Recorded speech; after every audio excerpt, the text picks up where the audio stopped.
दक्षिण अफ्रीका के तट से 2000 किलोमीटर दूर दक्षिण पूर्व में स्थित मारियन द्वीप पर एक नन्हा सा अल्बाट्रोस अक्सर एक बार में सिर्फ एक ही चूजा पालते हैं और बड़ी लगन से उसकी देखभाल करते हैं। कभी कभार तो एक साल से ज्यादा समय तक। परिपक्व होने पर ये पक्षी दक्षिण अफ्रीका के मछली से समृद्ध इलाकों की ओर उड़ान भरते हैं, लेकिन भोजन की तलाश में उन्हें खतरनाक प्रतिस्पर्धा का सामना करना पड़ता है। ट्रोलर जो अपने विशाल जालों को वार्प लाइन नाम की स्टील केबल से खींचते हैं, मछली पकड़ने के लिए उत्साहित पक्षी कभी कभी इन केबलों में फंस जाते हैं और अपनी चोटों के कारण डूब भी सकते हैं।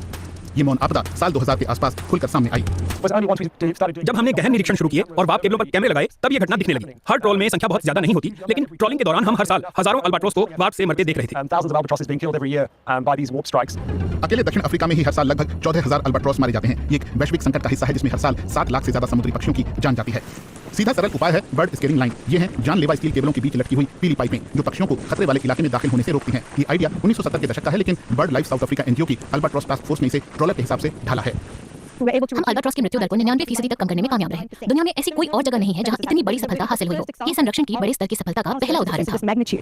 हालांकि ये सफलता झटपट नहीं मिल गई। अल्बाट्रोस संरक्षकों ने समुद्र में इस तकनीक का परीक्षण किया, ट्रोलर क्रू को भी मनाया और 2006 में आखिरकार इसे दक्षिण अफ्रीका में अनिवार्य कर दिया गया।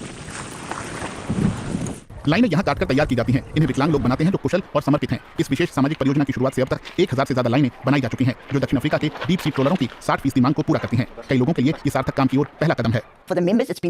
सदस्यों के लिए ये शानदार रहा है। उन्होंने बहुत कुछ सीखा है और उन्हें वाकई ऐसा एहसास है कि उनका काम भावी पीढ़ियों के लिए समुद्री जीवन को बचाने में योगदान दे रहा है। ये उन्हें प्रोत्साहन भी देता है। आप पाएंगे कि सदस्य अपने घर के लिए पैसे ले जा पा रहे हैं, जो परिवार में उनका योगदान बेहतर करता है।